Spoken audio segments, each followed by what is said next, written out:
Here with us today, I'm Naomi from the STEM Programs team. In a moment, we will stream the footage from the live performances held earlier this week, capturing the haircuts and conversations facilitated by artist 𝘔𝘓𝘓. Following the video, 𝘔𝘓𝘓 and curator Yen will discuss the project's evolution and the stories behind the slogans. Please join us in welcoming our speakers. This one no battery. I think it's done. Hello? Hello? Okay. Yeah, thank you for joining us for this screening and conversation. My name is Yen Hui and I'm joined here with artist 𝘔𝘓𝘓, whose work, The Agenda Hair Salon, was activated as part of the living room in Gallery 4 upstairs. So over 4 days in the past week, participants were invited to receive a haircut in exchange for a conversation around one of the 6 topics that we had prepared.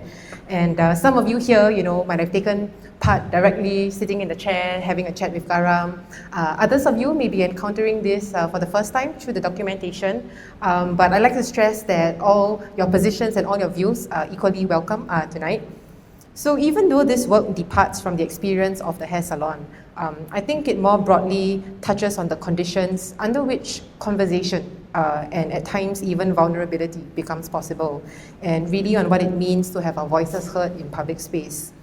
So the video that we're about to watch lasts for 37 minutes, and it was really meticulously put together by 𝘔𝘓𝘓 after filtering through over 20 hours of footage. So it captures moments of exchange between 𝘔𝘓𝘓 and also the participants. After the screening, we will hear a little bit more from 𝘔𝘓𝘓 about her inspirations and the origins of the project, how it might have looked like in different iterations over the years. We will also then open the floor for questions and reflections, because we would really love to hear from you about your experiences, especially for those who took part in it. But for those also who are encountering this work through the documentation, we would likewise love to hear from you. If you had a chance to participate, what slogan might you have picked and why? So I think with that, we can start the screening.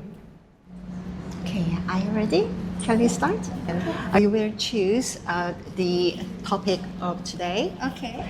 So the hair salon, the agenda hair salon is special because we are dealing with the specific topics. Yeah. So first, you can choose whatever you want. So during the talk, we will deal with that topic. Yeah. So this green hair gowns is about the life and death. And this yellow one is about AR technology. And this pink one is about art. Okay, I think this one. This one. Yeah. Okay. So please sit down. Alright. Chair.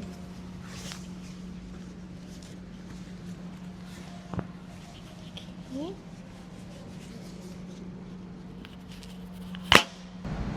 Yeah, those were the 2 moments of life. And then the one moment of death was when my grandmother passed away.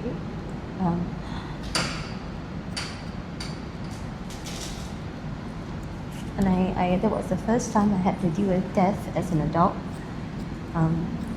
So I took about 2 years off. I wasn't working. I tell myself that I was trying to be more present for my daughters. I think a large part of it was I didn't know how to deal with her death. Yeah. And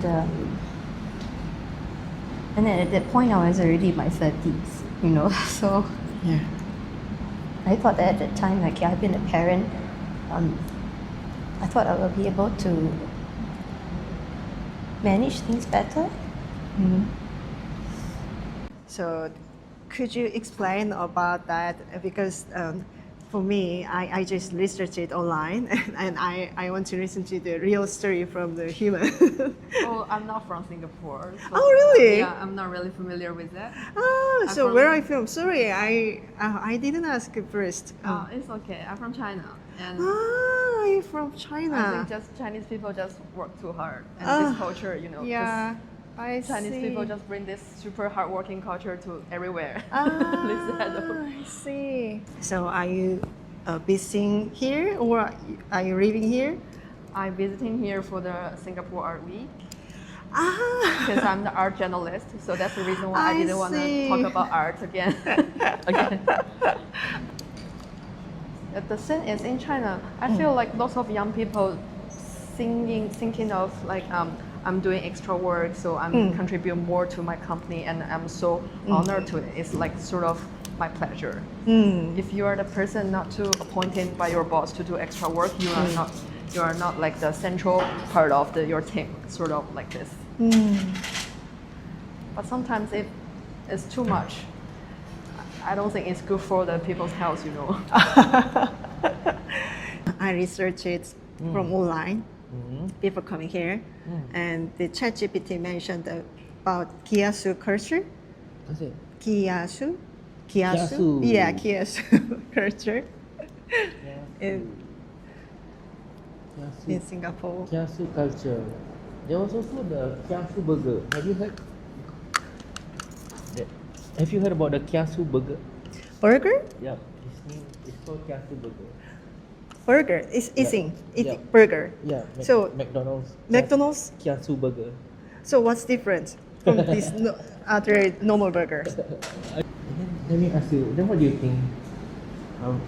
Like, is a busy person a successful person? Cut my hair in the gallery, it's a new thing.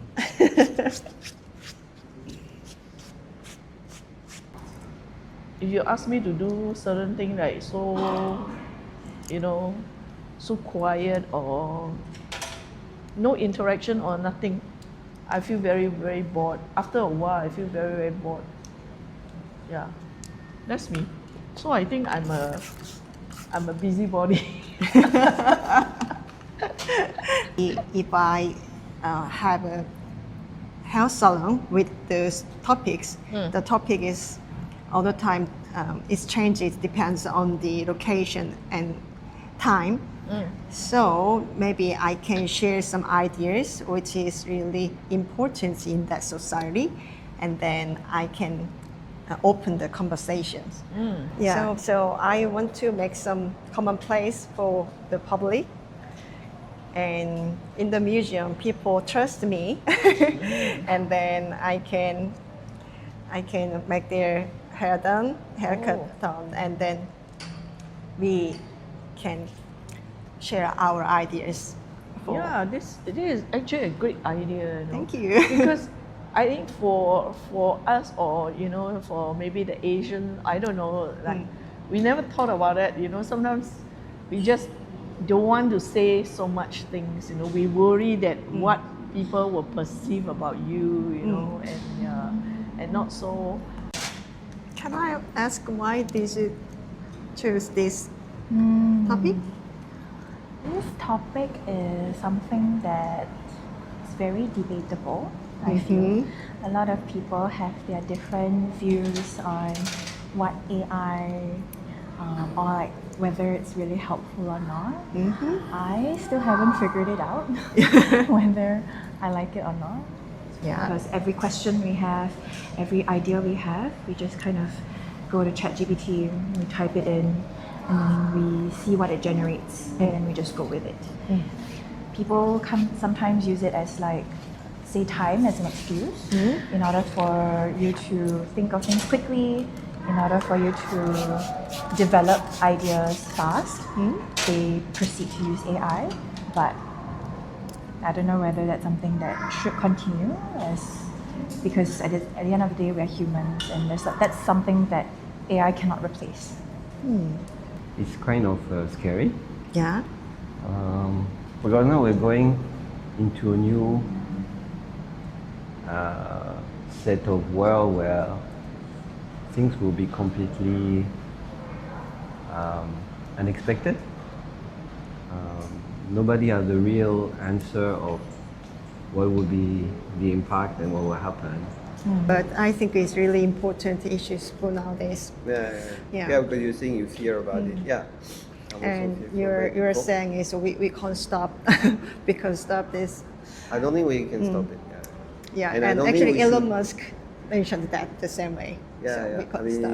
We're in a situation where there was a lot of scientists that wanted to slow down. Yeah. because you need more time too. But the problem is like if one person slow down, another company will not slow down. Yeah, take that's over. So it's a that's right. It's a rat race. So the rat race is there, so it's okay. That's fine. So for me, the eye will accelerate to whatever you want. I'm more worried about the human. It's what the human will do with it. The eye itself, he will do whatever. I mean, we develop to the max whatever we can, and then after, So how did you find this performance? Ellen, we need you here. Yeah. So. Yeah, how did you find this performance? How did I find? I'm a docent here. I see. Sorry.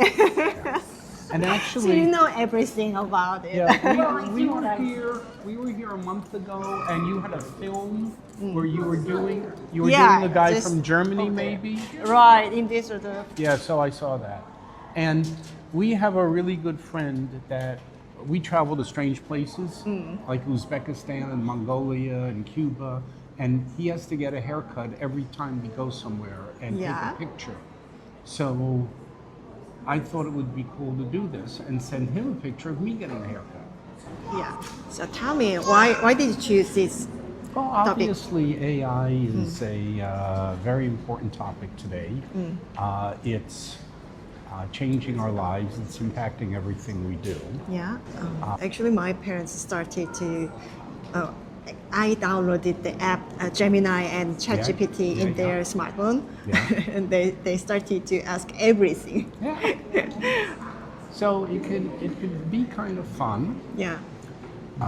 So I think in art, and obviously you're an artist, I think in art we're going to be using more and more AI. But you know what this says on my gown about AI is never going to replace humanity. We're always going to need people to use it. And while AI will impact art, we're still going to have real human artists. Welcome to the Agenda Hair Salon. So the hair salon is special because we have topics. So which one is your favorite? I think maybe this one. That one? Okay, it's okay. And yesterday, participants who chose the same gown, haircut gown, he asked me, the busy people means successful. So It's quite true. quite true. Yes, to a certain extent. Like, you have to be busy to be successful. And I think it's quite fortunate that you always have things to do, but I think busy depends on what kind of busy. If you are busy with, you are happy with what you are busy with, I think that would be like the best part of it. If you strongly agree with that, you can get a very short hair. But if you just slightly agree with it, you can trim the haircut. But I mean, in general, it does make sense. I mean, usually people, when they think about the finality of death, that there's nothing afterwards, they usually tend to want to, like try to pack in as much experiences as possible during their lives. yeah, It's like when people get diagnosed with like terminal illnesses, they usually, if they still have like, sometimes they usually get like a bucket list that start maybe like ticking off items that they always wanted to do, but they never had time to experience. and traditionally barber shops in Europe, it's not just a place for haircut. Yeah. It's the common place to share people's ideas all together, and from political or social issues to private personal matters. So that means the barber, he knows everything. Yeah. Yeah. I think in Singapore, like it's a bit like therapy sometimes. You go Therapy? You go to have a haircut and then you have a conversation with the hairstylist, and very often it can be very cathartic. It's funny. think I remember crying once when I was getting a haircut. Just talking about the past and how things are. You know, you don't expect things to go there, but sometimes they do. Already much of the work is like replaced by Yeah, the yeah, program. right. Yeah. And the human today is like not really know how to like control the program also. So it's just like very worry about the future. So. But actually for now, is it there any technology helping in the haircut without human? I think maybe in 5 years or in 10 years, maybe I can hire a humanoid for this project. Then, yeah. What do you think? Do you prefer human hairstylist or a humanoid? I think the humanoid, the robot, can make a perfect hairstyling because that has the manual and they can make the hair length perfectly same. I believe it. Then that will be very funny if a humanoid like helping me to have a haircut.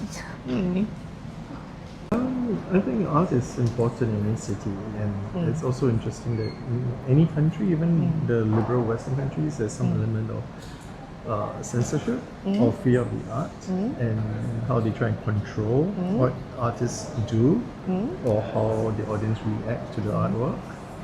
And I think it's an interesting topic, like even like what's happening in the US now with Donald Trump and then the rise of the conservative power. And also like what's happening with the Venice Biennale recently, because it's happening this May, and some of the national pavilions have some issues with which artists are going to represent them. Like Australia, for example, had a big issue with having invited an artist and then within 24 hours taking away the invitation because they thought he was anti-Semitic, from his past works without fully understanding it. And the US also, South Africa, they all had issues with who they were going to pick as the artist to represent the national pavilion. So I think these are interesting issues and current issues as well. But of course, these issues have been going on for a very long time, not just now, but across all the years as well. The struggle of art and how the governments fear art because of what artists do and say and the power they have to represent their ideas. The first performance was in 2015. Yes. And the next one you watch it in the video, that was 2016. Yes. And then it's been 10 years. Oh no! Oh my gosh. But no worries, I practiced a lot. I'm not worried.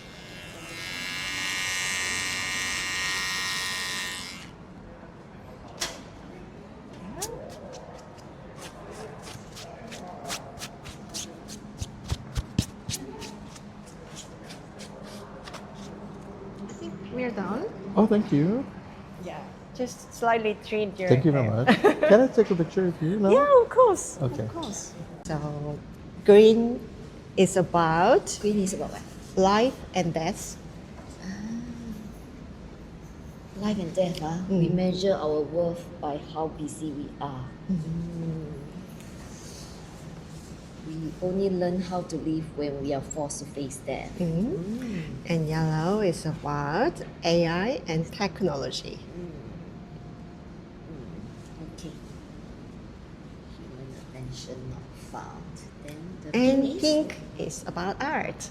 The city without culture is only concrete. A society that fears art fears immigration. So you can Okay. choose one of them. Okay. I'm gravitated towards green is because I'm an art therapist who works with palliative care patients. So we are always in this topic about Okay. how do we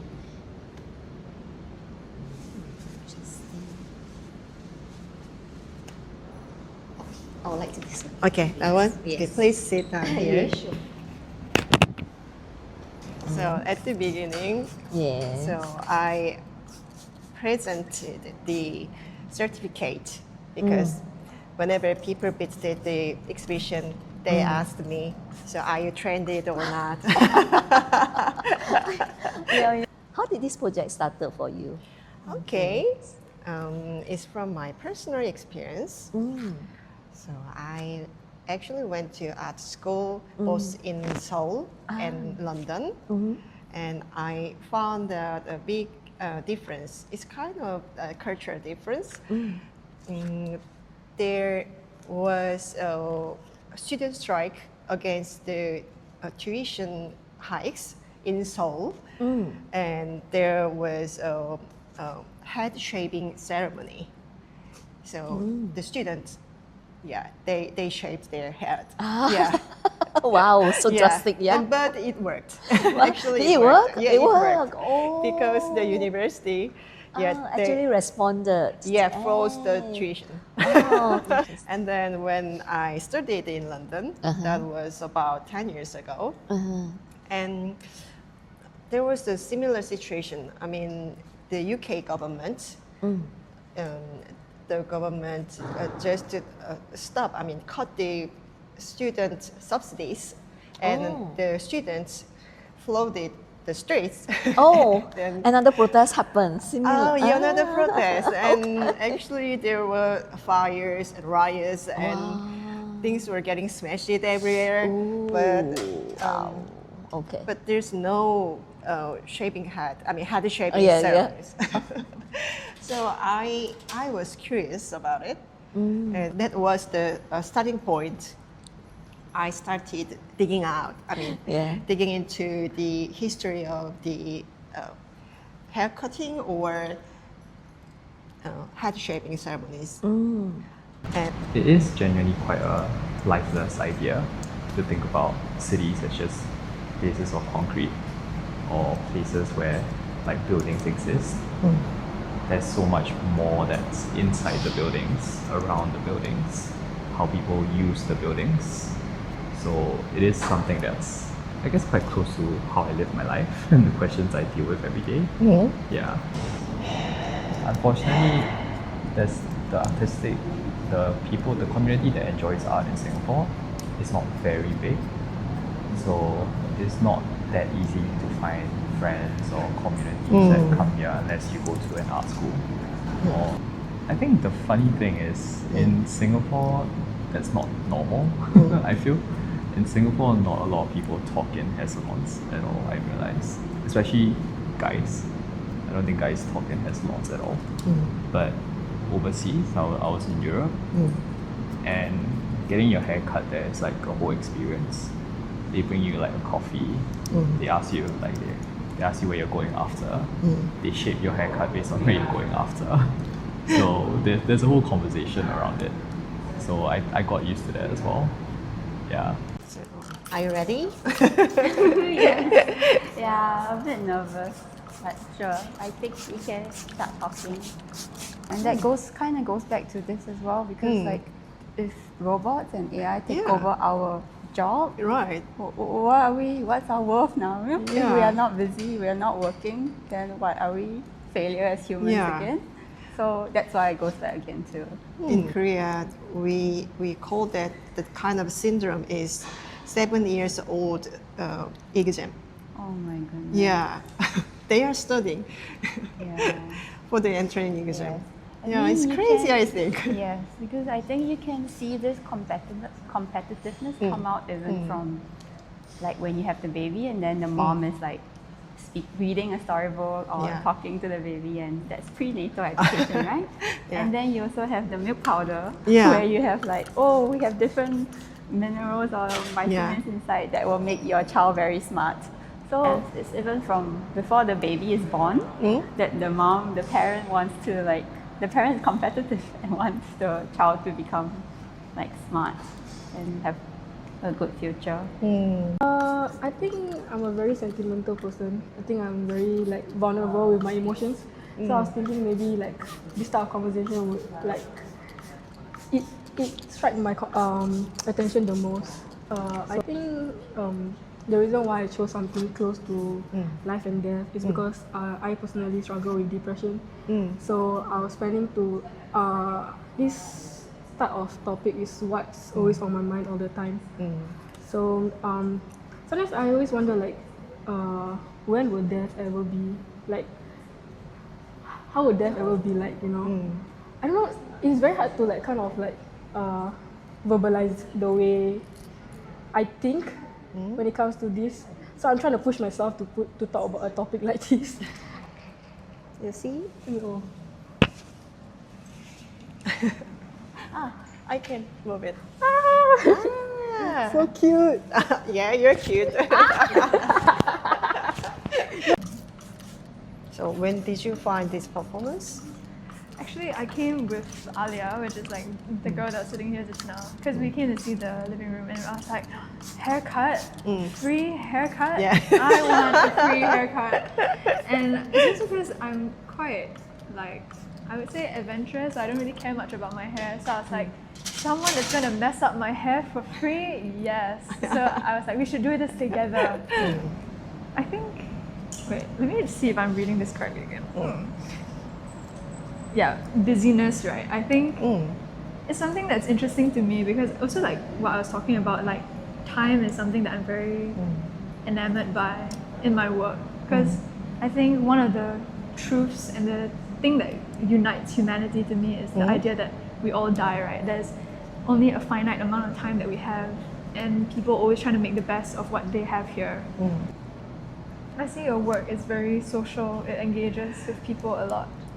Yes, maybe the reason why my question is my origin is the question from the question.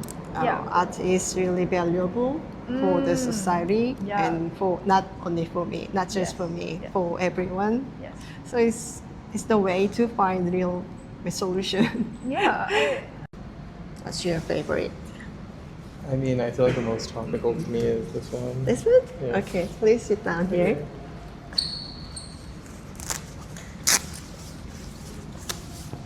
I think it's just very topical to my life. Like, the New Year just passed, right?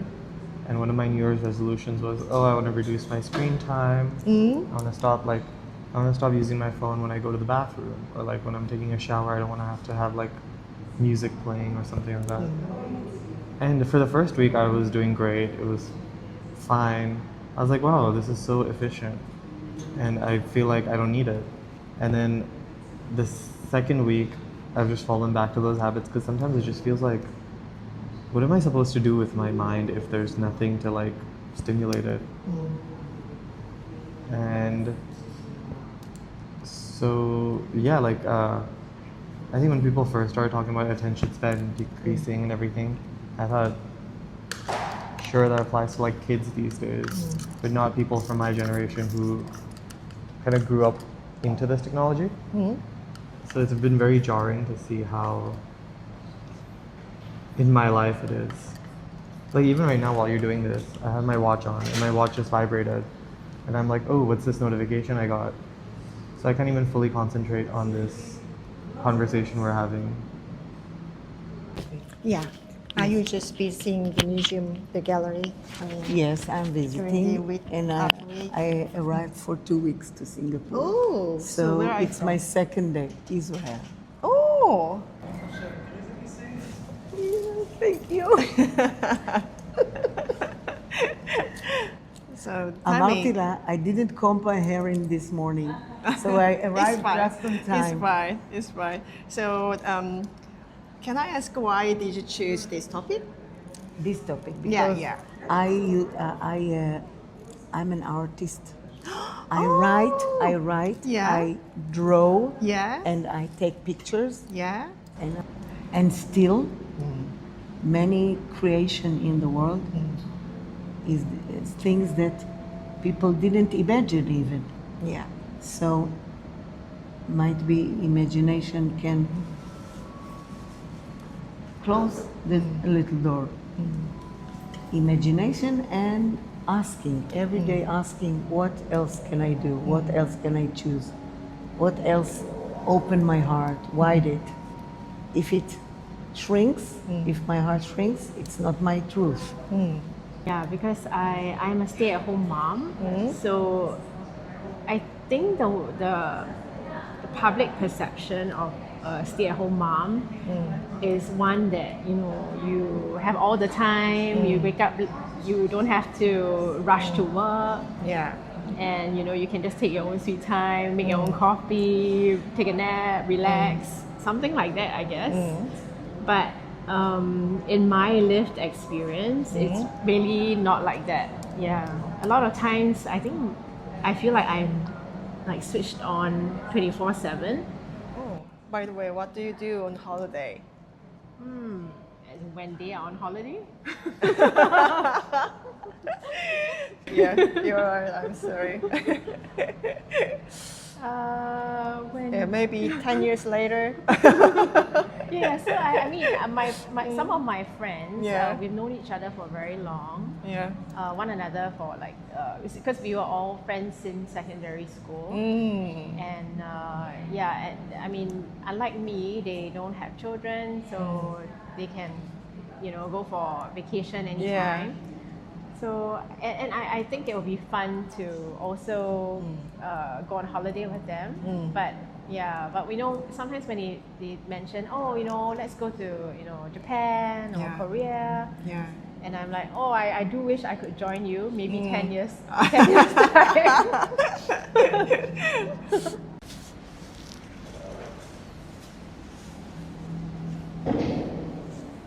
This topic is most popular one in this exhibition.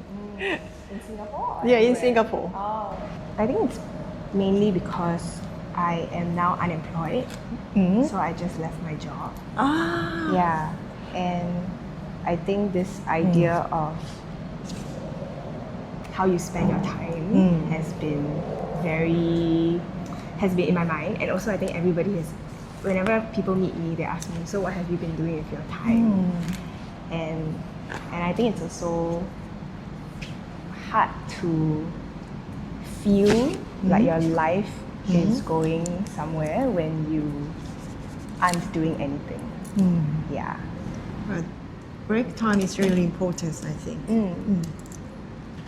Yeah, but it's hard to get over the mental barrier. Everyone tells you that you need to do something. You cannot be doing nothing. Yeah. And so I think the idea of like busyness, people tie it very much to their identity. Like what they do is who they are.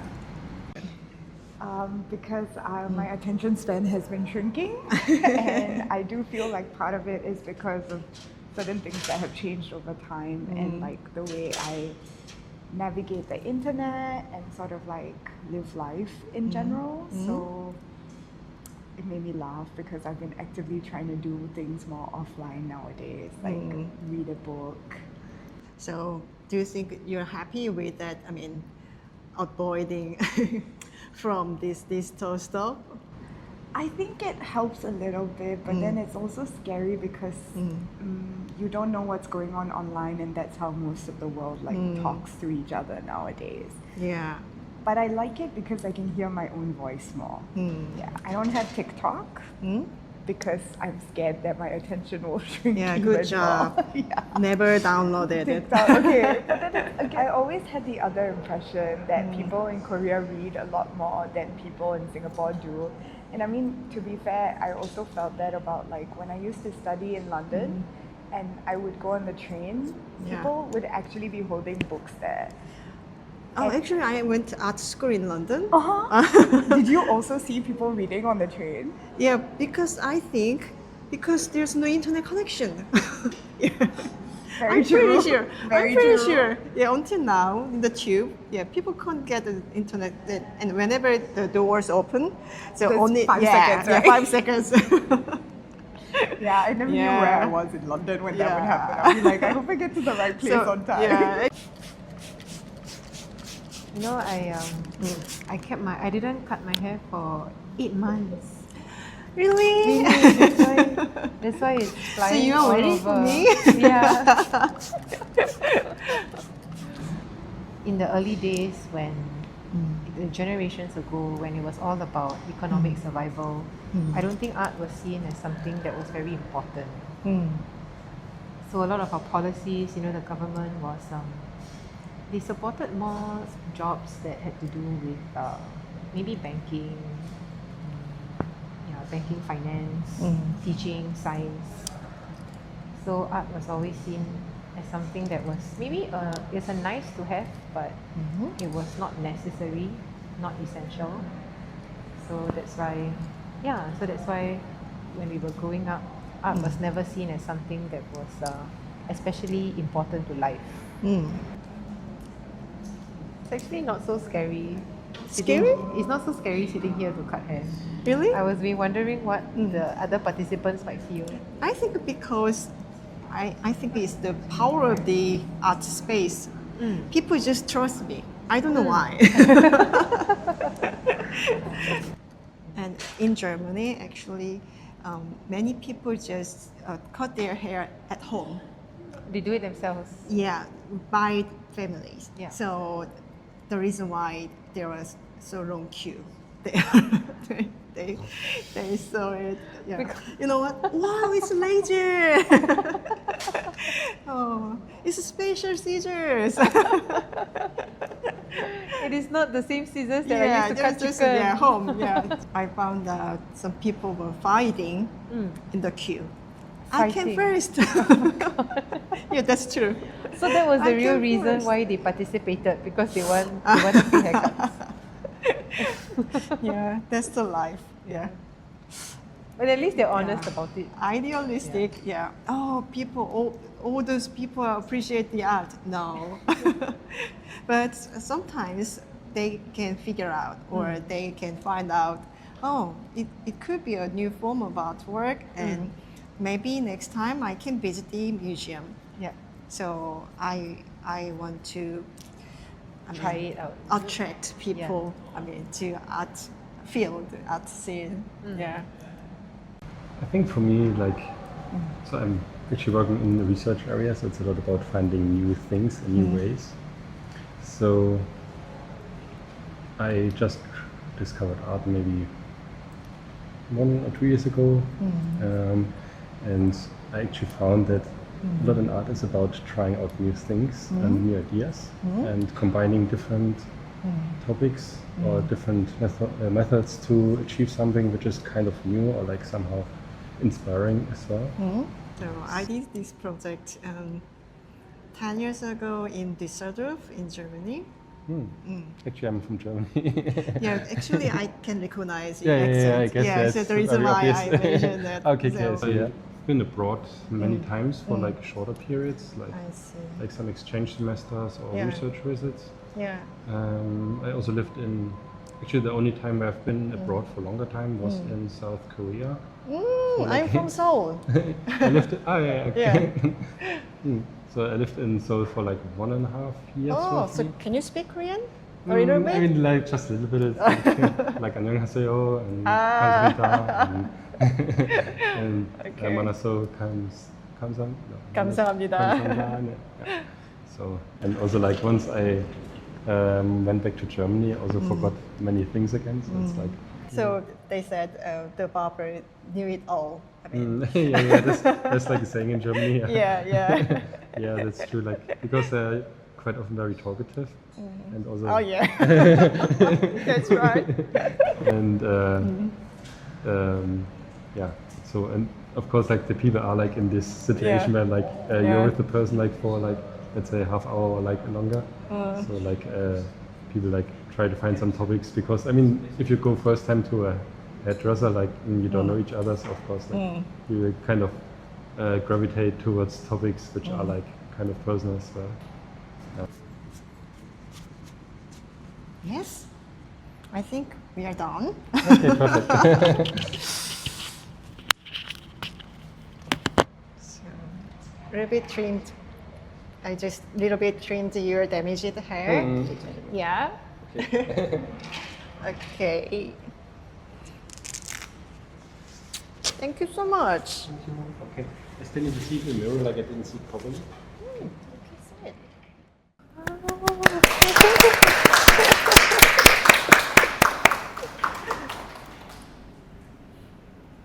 Hello.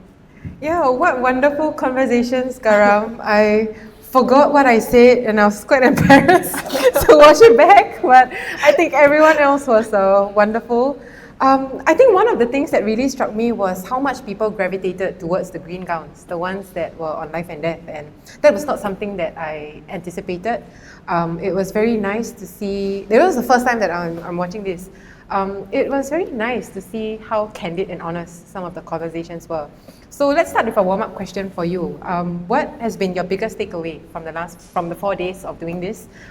Maybe what are some of the things that surprised you the most? People start to answer. I just want to say thank you for your patience. It's really long videos. Actually, 37 minutes is quite long.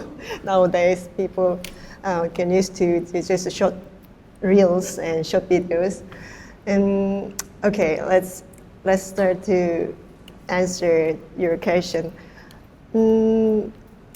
I think I was lucky because the performance during in the Singapore Art Week, so maybe I can meet diverse people there, and I was so surprised people share their personal stories, because actually in Korea, when I turn on the recording cameras, people, I mean, for them it's not easy to speak frankly, but I was really surprised. They just started their very private stories, and I couldn't include all those episodes because I need to shrink with just 1 to 2 minutes. But the shortest session, I mean, the performance started. The duration is from 15 to 50 minutes. And for me, it was not easy because there are so many interesting stories there.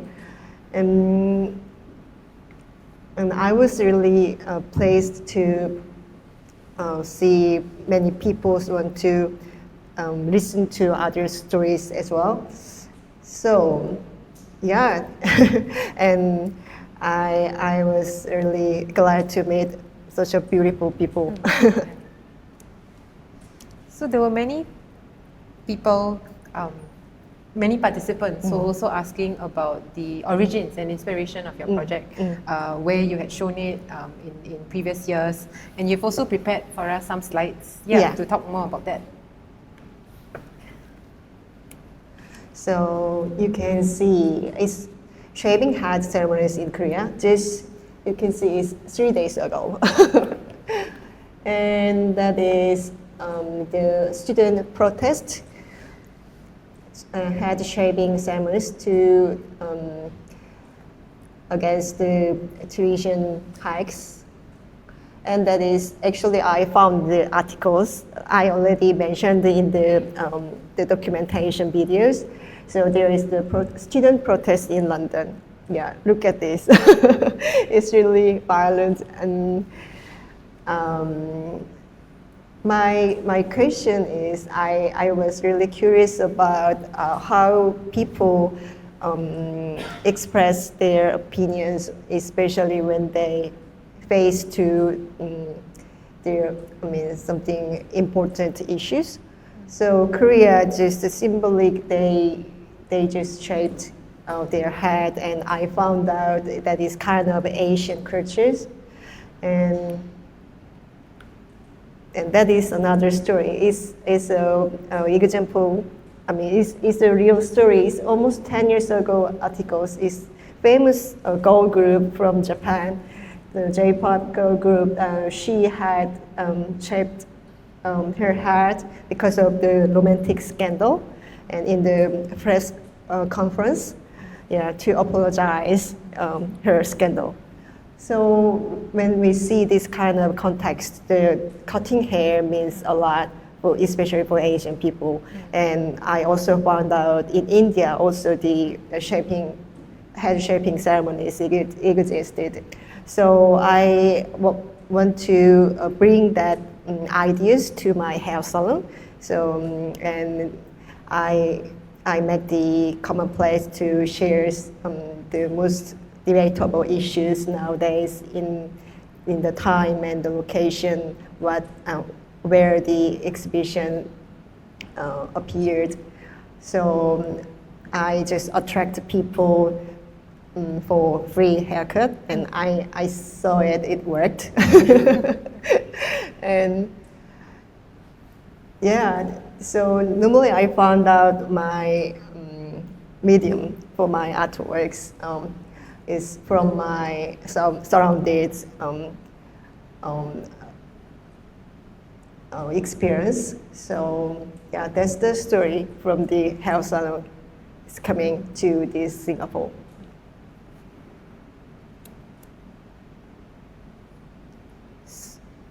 So the project started with this idea of shaving one's head, right, as a very visible, bold statement, right? Because I think for a lot of us, our hair is also tied to our identity. And I think someone in one of the participants had also mentioned that whenever there is a kind of a life-changing moment for us that we want to mark, maybe getting over a breakup or something like that, changing one's appearance often is, I won't say it's a solution, but it is something that one does just to try and get a new perspective or to refresh themselves. So in Germany, when it was launched, you did how much participants agreed with the statement, right? You would then trim their hair based on that. And did anybody actually shave their heads? Because I know it's done a little bit differently in Singapore, where it was not so much that the length corresponded to how much they agreed with it. Yeah. Actually, I think we have a bit different culture, different, because in European countries, many people just shave their hair for fashion. Yeah. So when they shave their head, so people just, it's understandable in that society.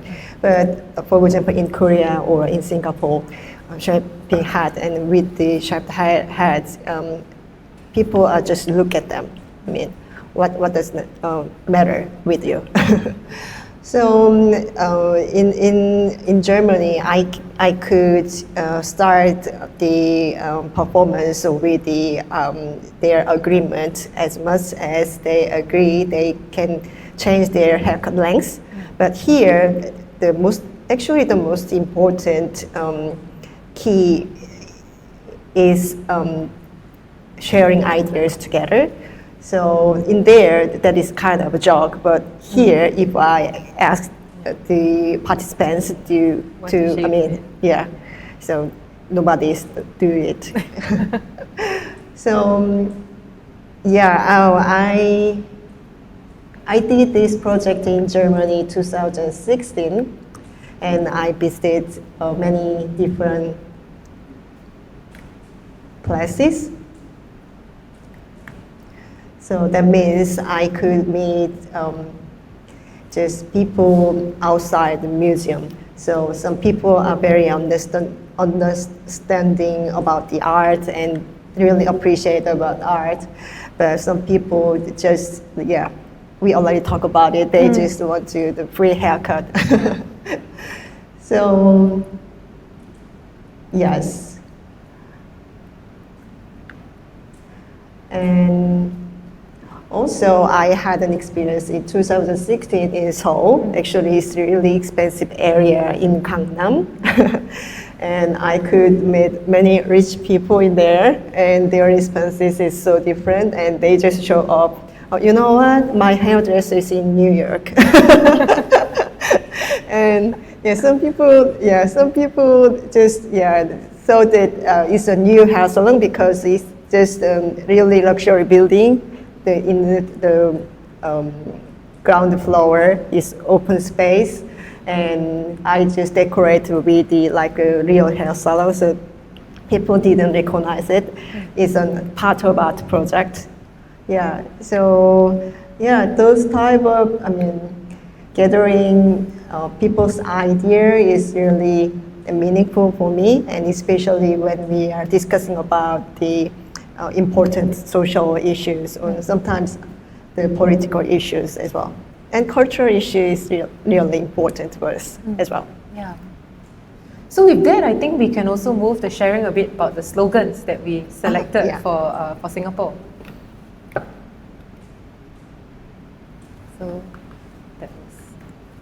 So before that, I just wanted to, for people who did not see the activation, we managed to set up the hair salon within the museum gallery itself.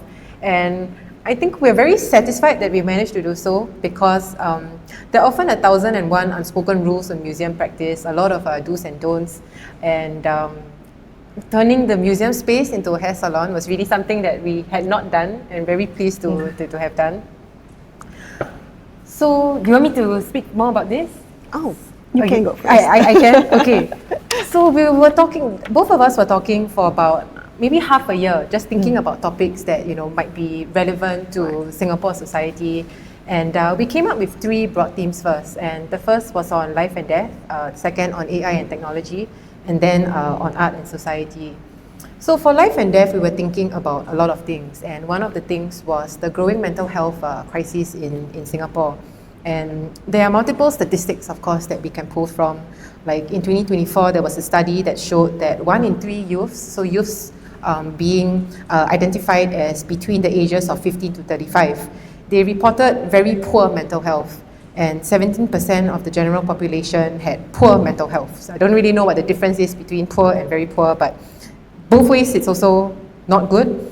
Also, suicide rates in the country have been increasing, and it is now the leading cause of death for youths aged 10 to 29 for the 6th consecutive year. But also besides these statistics, at least for myself, from my own stories, there was, in the last 2 years, 2 years ago, there was a case of a youth who attempted suicide from the 8th story just outside my parents' block. And it also, you know, made my dad had said that the first thing that he did when he realized what it was him running to my brother's bedrooms just to make sure that it wasn't them.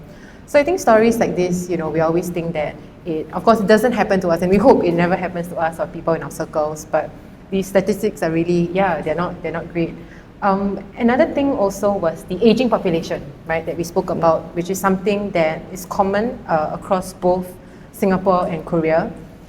There's also one more thing that we spoke about, and that was the issue of capital punishment in Singapore. And it is something that was very much spoken about towards the end of last year, because there were multiple cases of men being hung, right, for drug offences.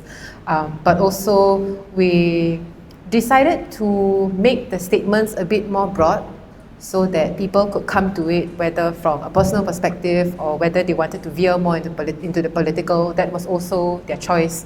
And I think we made that kind of a compromise or that decision also because the government continues its crackdown on anti-death penalty activists here. And so something that Nicholas said in your conversation, I have it here, it was more specific to art, about how governments feel art and what artists might say. And it just made me think back to this project. Is it any more permissible now that it's mediated through a familiar everyday activity such as, hair cutting? So then on AI and technology, Karan, do you want to speak? Or would you like me to continue? Really? Okay. So like many people said, AI was also one of the hot topics of today. And a lot of it is driven by the distractions that we find ourselves with online. Social media, our brains always craving for some kind of novelty. I shared an article with Garam about studies being done, I think more so in the States, but it's also slowly kind of like seeping everywhere, of scientists trying to measure cognitive functions in groups of students. So of course they have 2 groups of students. One group of students measured before and after, so they are not given any AI to use. And then a second group of students who are allowed to use AI for their schoolwork and things like that. And over a period, it was actually found that the group of students who were allowed to use AI, their cognitive functions after some months was measured even lower than at the beginning, prior to any AI usage. And I think that also says a lot, because AI is now, whatever daily decisions that we make, maybe itineraries for trips, things that are as simple as that, are now also outsourced to the machine. And what takes a hit is really the abilities of our brain to think through more complex and creative ideas. The other one was about human attention, and I think it is quite related because of how much time we spend on our screens. And that is why, and TikTok doesn't help it. TikTok kind of enables it by keeping, clips very short to 15 seconds, and we just cannot process anything that is beyond that. And so really kudos to everyone for sitting through a 37-minute documentation. And then finally on art and society, I think because we are an arts institution, it would be remiss of us to not include something like that.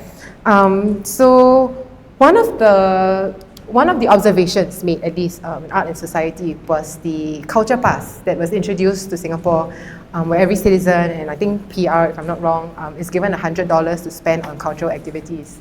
And when I went online on Facebook, I saw a couple of posts and comments where Singaporeans were just commenting, culture pass for what? Can eat meh? Why doesn't the government give us more CDC? And and that kind of surprised me, even though maybe I shouldn't have been so surprised, but it did make me think about how much society values art, and also the role of art in enhancing, I think, our meanings and understandings of life. So very broadly, this was how the 6 slogans were decided upon. So with that, we'd also like to invite reflections and any questions from the audience. For participants, who had a chat with Karam, you can think about what drew you to participate in the hair salon. We'd love to hear from you. Whether there were particular moments from the experience that were particularly memorable, whether you felt that the setting of the hair salon did go some way in shaping what you felt you were able to say or not say, and if the museum context had changed in any way. I had changed that in any way. And also for those of you here who did not have the chance to participate, if you could, which slogan might you pick and what might you have to say about that? And finally, what kind of conversations do you wish there was more space for in public life? Would anyone like to go?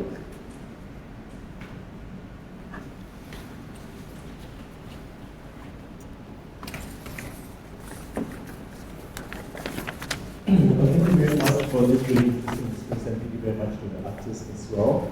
I chose to do this because it's very rare, I think, for a member of the public to participate in the performance art. Right? Most of the time you see the artist performing and you don't get to be involved. And so this was a rare chance to actually be involved and to participate actively in a piece of performance art. One thing that surprised me, or I was a bit taken aback by, was how was the attention, the focus of attention of the members of the public. People started taking photographs of us.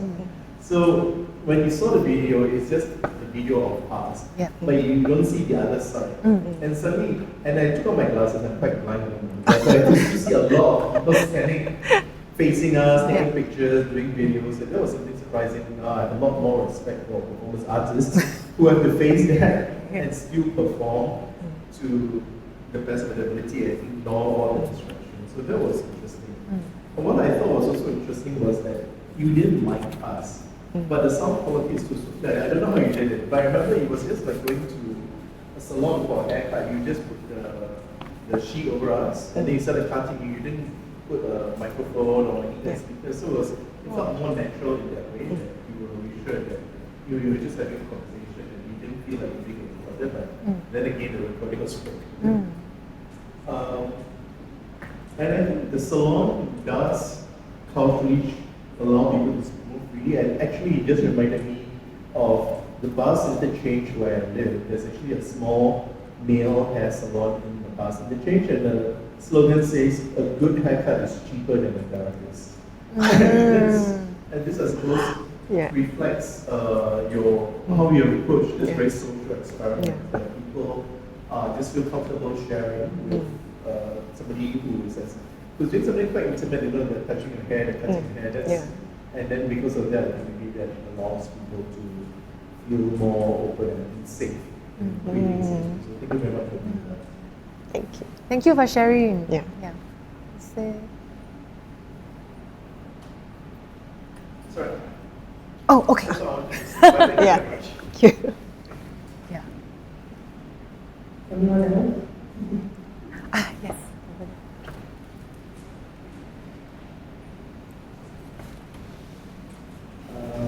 So basically, I did watch the video in the living room gallery and Yeah. noticed that I think I would like to say like similar to the third point that I mentioned about the museum context changing because I realized that halfway through all the videos and comparing with the one that at the living room gallery, I do realize that for the people who participated in the one in the video in Germany as well, a lot of them didn't really like understood that it was an art piece at first place. They knew it was a haircut. They just thought it was just a free haircut as well. But for here, I would say the majority of them do notice that it was an art performance or art piece. So like I mentioned, there's one of the persons who participated, he said that they noticed from like the gallery that coming just wanted to say her point of views. But in actual fact, when the video itself in the gallery in Germany, a lot of people that came in, they had to take a while to guess and had to take a while to understand the topic and mention. So that's I would say that's the difference between the two. But at the same time, I did enjoy hearing from people's point of view, majority of them from artists about the works, the topics on AI, and especially about the busy culture in Singapore and how it impacts with them. Especially the beginning one was really, I would say, impactful because of how the person experienced losing her grandparent. Yeah, so thanks for creating this performance piece that is like able to connect with us at the same time doing something that is like, I would say, doing something that is quite normal, like a haircut, into something that is really impactful and amazing. Yeah. You have a response to that? Oh.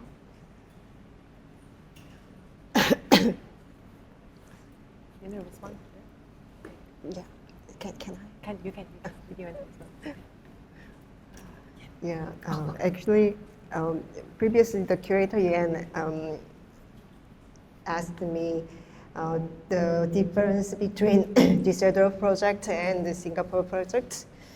Firstly, I can say there are so many differences between them. Yeah, not only you already mentioned about the people recognize its artwork itself or not. Maybe that is key factor of the most difference between them. And actually, it's been 10 years. So from the starting point when I prepared the research work, so 10 years ago, the curator just sent me the scanned newspapers. I mean, she researches the topics every day, and then she just summarizing the stories because I couldn't read the German. Yeah. But nowadays, we already dealing with that issue. So AI helps a lot about the research job. So actually, the QAGOMA culture is from the ChatGPT. So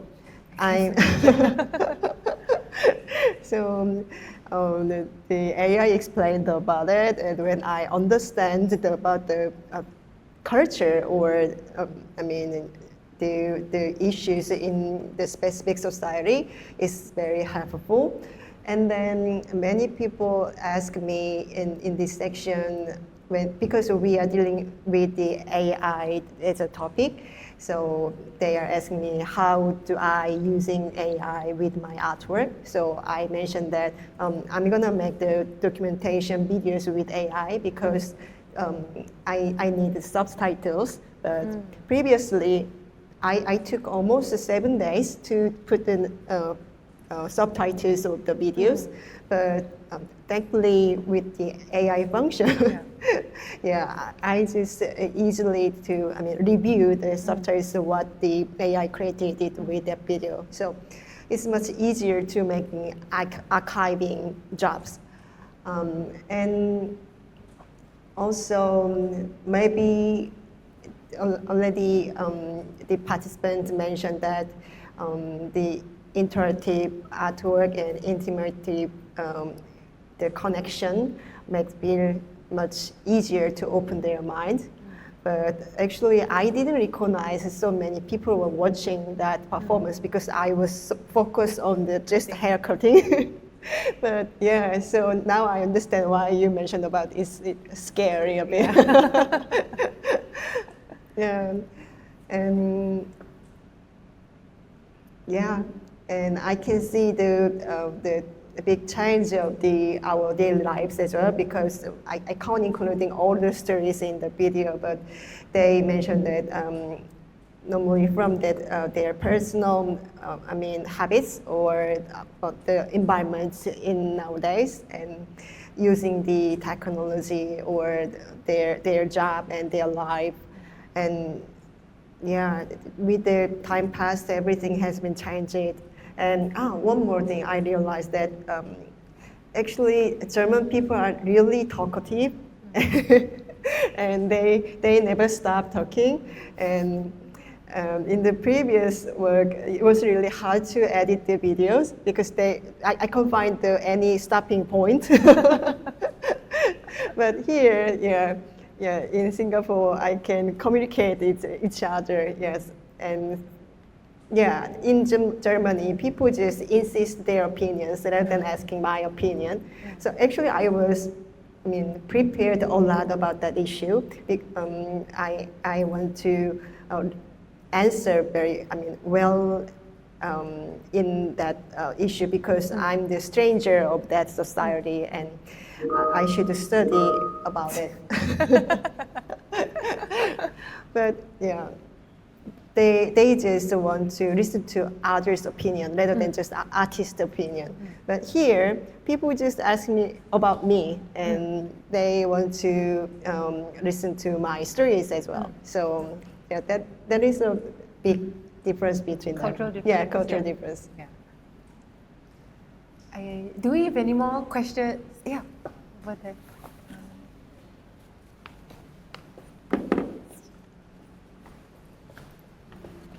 Maybe, I just want to start by saying that I actually attended the Tuesday performance. I was actually there. I didn't do the first haircut. I recognized the guy with the yellow gown, and I was trying to kind of just watch it, but then I felt very awkward, like staring, because it felt like a very intimate conversation, and I felt like I was very intrusive, just like standing there awkwardly, because I was the only person there as well.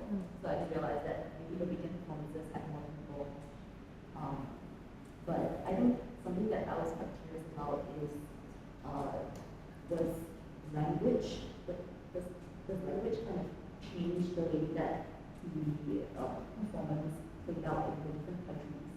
Because in Germany, I think some of the videos that I saw at the curator, translator, yeah, or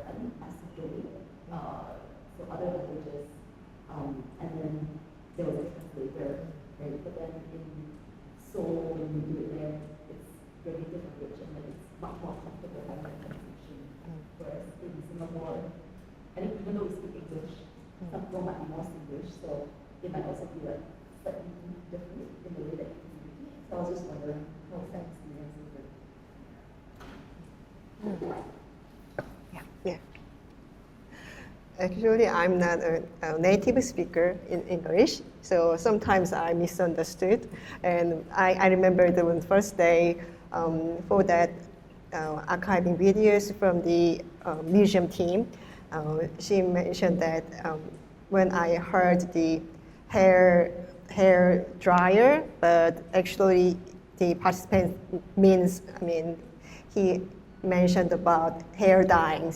So sometimes I misunderstood. Maybe you might see, my limitation of communication. But the thing is, even though I'm not the native speaker, but people want to communicate with each other, and sometimes I didn't get well, but we speak again and we find the common things, and yeah, I think that maybe that makes a lot difference in Germany, in German project as well. And in German, actually, most young people could speak English, but not for all elder people. And actually, the translator, she was a curator of the exhibition. And I found that most of them, even they didn't speak English well, they want to communicate with me.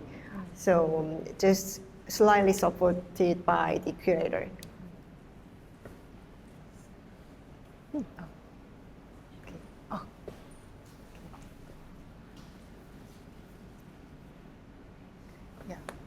Anything from anyone else?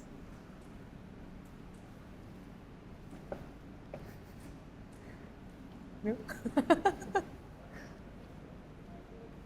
Would you like the mic?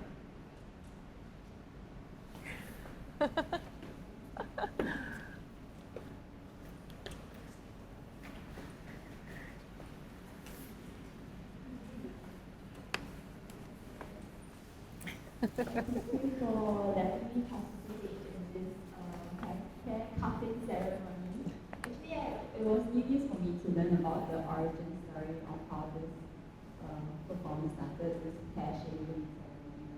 Because for me, it was just wanting to, I think it was kind of scary for me as well, first learning about this experience. Can I do it? Can I go and cut my hair somewhere where I don't know the person and have to see as well? And like I think like another participant had said earlier, I never speak to my hairstylist in this one, like never ever. Because usually I just stand in the mirror and kind of pray that she doesn't make a mess out of my hair. I try not to speak so that I feel like it will take away her focus or distract her from cutting my hair, which is why I don't really speak to my hair salon. So actually this experience was very different, was very liberating in a way, because first of all, we didn't even talk about the hairstyle or the haircut or anything. We just had a conversation. We just sat down in like the living room and talked.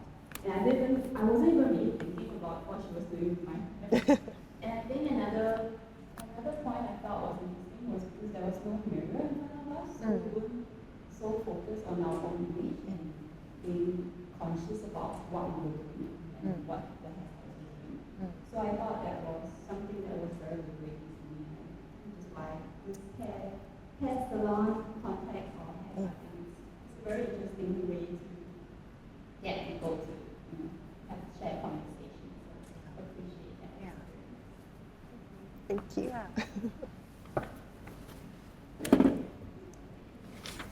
So would you have conversations with your hairdresser in future?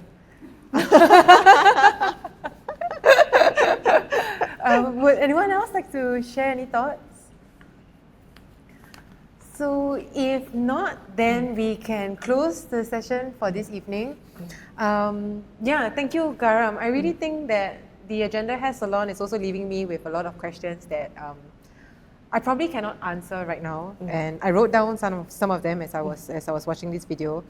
I think the first question that I would really be thinking about for a while is what kinds of spaces allow us to speak more freely and why?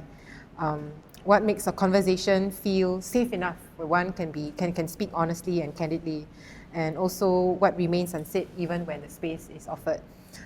So with that, I'd like to thank you for your generosity, to thank you audiences also for being here with us on a Friday evening, for sharing your thoughts, and yeah, enjoy the rest of your evening and good night.